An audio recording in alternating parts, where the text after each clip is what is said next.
Alléluia. Alléluia. Alléluia. Nous rendons grâce à Dieu. L'heure est indue, très avancée. Dans 20 minutes, il sera 3 heures du matin. Mais le Seigneur a choisi que nous parlions en ce moment avec une question que notre maman Paulette, un sujet qu'elle a proposé. Je sais que en 7 minutes, on n'aura pas fini, mais seulement, je vais essayer de faire un survol. Et je vous remercie de m'écouter. Bon, la maladie, il y a 2 sortes de maladies. D'abord, la maladie en général, sur le plan charnel et physique, c'est une défaillance quelque part de la marche, de la régularité du fonctionnement de tous les organes qui composent notre coque charnelle visible. Et puis, quelque part aussi, il y en a à l'intérieur concernant les viscères et tout dans le système crânien. Et puis, il y a dans la bouche comme dans le nez, etc., etc. Première forme de maladie. Et puis, il y a la maladie sur le plan spirituel. Et sur le plan spirituel, parfois, on peut voir l'envoûtement, d'où on parle des imbécilités. Généralement, les gens ils disent « Ah, celui-là, c'est un imbécile ». Mais ce n'est pas, sinon ce mot-là qui a une origine anglaise, imbécile, veut toucher les Mongoliens, les attardés, etc., etc. Voilà les 2 formes de maladie. Celui qui n'est pas bien avec le Seigneur est malade. Celui qui n'est pas bien avec le Seigneur est malade. Il est malade. Et celui-là ne se guérit pas aux comprimés, ni comment on dit aux injections. Non. Il se guérit par la prière, la parole. Or, la maladie, le malin est à la base même de la partie à l'hôpital, on vous dira non, que c'est un eczéma ou bien quelque chose comme ça. Non, il en est à la base. La preuve, on a eu des gens qui ont été piqués par un moustique, ils ont gratté un peu, et puis après, il y a eu des pustules, et puis du pus, et puis finalement, c'est devenu un cancer, les gens sont morts. Comment expliquer cela? La piqûre d'un moustique, la suite de la piqûre d'un moustique qui entraîne la mort à celui qui a été piqué. Voilà le problème. Donc, il faut toujours faire la différence. Et dans l'une de mes vidéos d'il y a quelques jours, je vous disais que dans les Bibles deutérocanoniques, là, les écrits deutérocanoniques, si ce n'est pas Siracide ou Coëlette qui disait de ne pas négliger le médecin, qu'il est aussi serviteur de Dieu. En effet, Dieu lui a donné l'intelligence pour mettre au point des potions, des trucs pour vous soulager. La différence est que quand ce qu'il vous donne ou ce qu'elle vous donne tout de suite pour votre santé vous soulage, ça réveille un autre mal. C'est pour ça qu'on parle d'effets secondaires. Mais avec l'Éternel, quand il y a la foi, il y a le désenvoûtement. La délivrance, il n'y a pas d'effet secondaire. Il n'y aurait d'effet secondaire que si l'individu, au lieu de garder jalousement sa délivrance, retournait derrière et délibérément la chose, il y aura des effets secondaires plus graves encore que.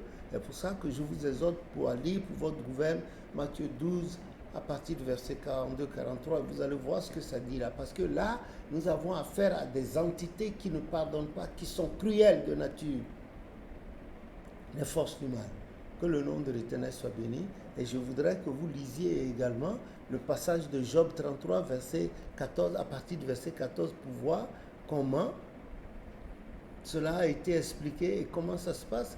Et puis avec la maladie d'Ézéchiel, le roi de Juda, dans la Bible également, vous allez dans Ésaïe 37, 38, 39, et vous allez voir après qu'il a été délivré de sa maladie. Voilà, c'est ça. Maintenant, la maladie, la physique du corps humain, parfois c'est dû au mauvais comportement des individus. Celui qui mange, qui exagère dans la bouffe, qu'est-ce qu'il fait? Il attrape une gastro à l'hôpital. Celui qui fait l'overdose de médicaments, il se rend plus malade également. Celui qui choisit de prendre la drogue, quand les effets de la drogue sont passés, ou bien qui choisit de boire, il a la migraine, une très forte migraine. C'est ça. Celui qui abuse de la femme a une forte migraine. Il est faible, tout ça là, il est malade. Son sexe ne peut plus aller en érection parce qu'il aura beaucoup éjaculé. C'est pas bon. La maladie, ça peut être le manque de repos, l'insomnie. Il y a des insomnies voulues et des insomnies qui ne sont pas voulues. À chaque fois, il y a la volonté de l'individu qui intervient, même par-dessus tout, les forces du mal sont là. Puisque l'Éternel lui-même, dans Genèse 6, a dit que le monde était primitivement soumis à Satan. Voilà pourquoi il y a cette dérive-là. Il y a des gens qui ne veulent pas être malades, mais qui tombent malades pour un rien, oui, ils ne comprennent pas. Et ils ne peuvent même pas expliquer. Et ça fait beaucoup mal, énormément mal. Alors, qu'est-ce qu'il faut faire? Il y a des maladies qui se guérissent par les thérapies de la médecine occidentale. Il y a les maladies qui se guérissent par la prière. Voilà. Et à côté, il y a les interventions des forces du mal. Si je prends, les gens disent sorcellerie, l'envoûtement, tout ça, là, etc., etc. Voilà. En médecine aussi, il y a une espèce d'envoûtement. Quand on vous met sous morphine, vous dormez malgré vous, hein. Sous anesthésie également, le formol. Ah, bon, dans un pays là, un jour on a vu des vendeuses de pain qui étaient sucrées à base du formol. Vous voyez, tout ça. Et puis vous avez d'autres formes de sucre, tout ça dont je me garde d'appeler les noms, de peur qu'on me traite de complotiste. Je suis un homme d'église, un mangeur de bougies. Je ne suis pas complotiste et la politique ne m'intéresse pas, je suis apolitique. Et Papa Oshofa disait que l'église du christianisme céleste est celle qui respecte beaucoup les autorités. Et au passage, il a cité Romains 13.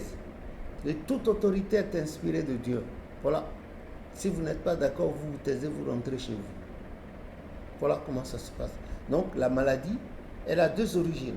Soit elle est charnelle, soit elle est spirituelle. Donc aujourd'hui, les deux se conjuguent et s'entremêlent.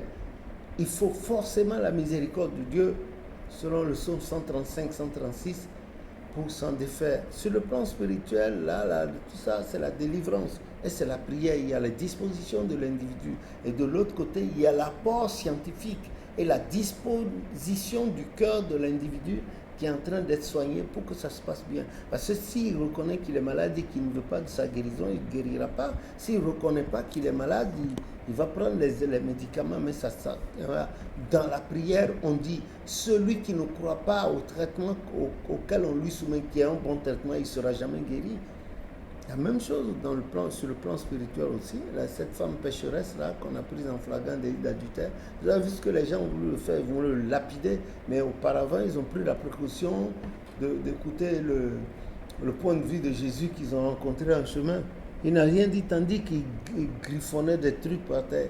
Ah, il finit de lever la main, de lever la tête, il n'a trouvé personne. Il dit à la femme, où sont passés ceux qui voulaient Il a dit qu'ils sont partis. Il dit, bon, va, ta foi t'a sauvé.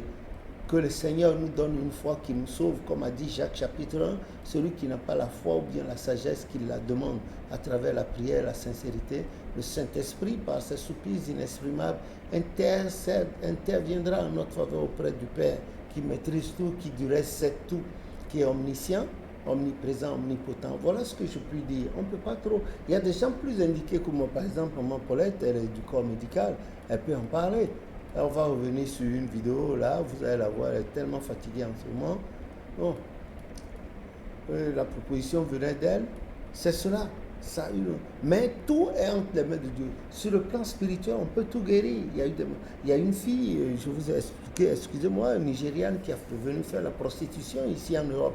Elle ne savait pas, on lui a dit qu'elle venait faire la plonge.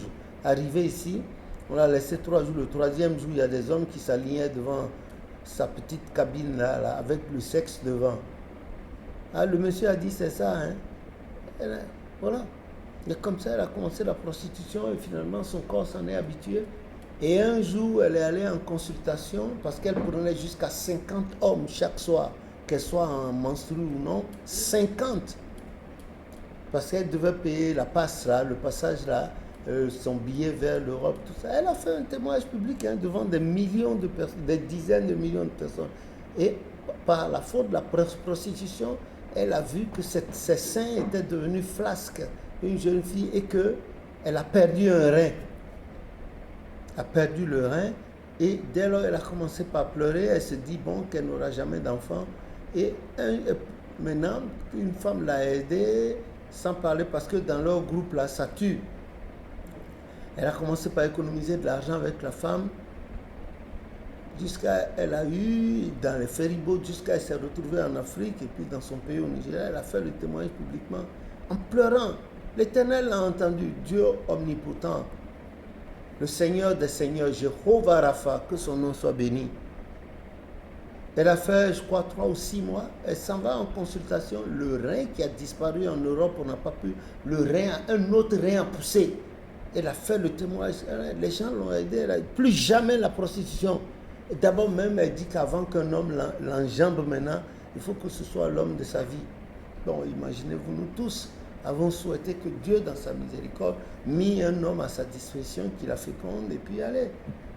Voilà. Que le nom de l'Éternel soit béni. Il y a plein de choses que nous ignorons, ou bien que nous savons et dont nous ne sommes pas conscients.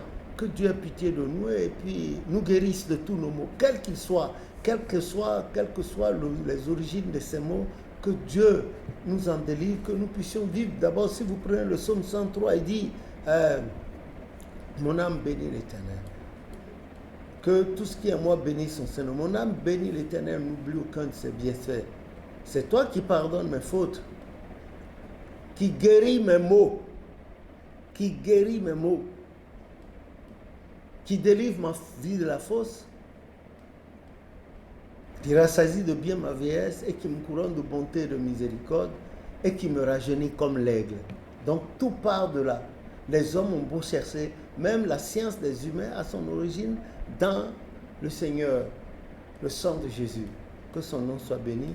Soyez bénis, soyons bénis, et que Dieu bénisse son œuvre, sa parole, son église et toutes les églises en dehors de l'église du christianisme céleste qui confessent saintement le très saint nom de notre Sauveur Jésus-Christ.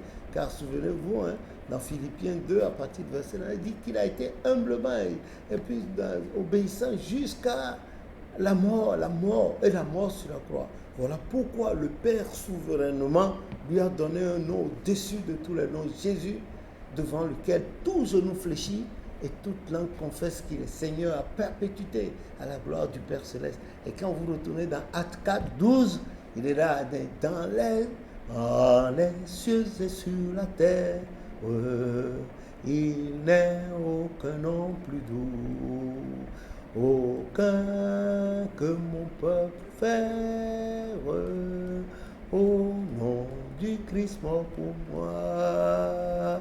Quel beau nom, porte loin de l'Éternel. Quel beau nom, que celui d'Emmanuel. Amen. Matthieu 1, 23, Emmanuel. Donc c'était ce que j'avais à vous dire. Je pensais le faire en 7 minutes, mais je me surprends à voir que je suis en train de passer bientôt à 14 minutes. Merci à vous. Il y a des gens plus indiqués que moi pour vous en parler. Vous aussi, je vous exhorte à commencer par faire des vidéos. Faites des vidéos, dites le peu que vous savez. Dieu va nous aider. Nous avons sorti de l'église de l'ornière et nos frères et sœurs de l'ignorance, même nous-mêmes, pendant que nous prenons la parole, le Saint-Esprit est à côté pour nous indiquer que nous soyons de l'église du christianisme céleste. Non. Évitez toujours les discussions religieuses. Non.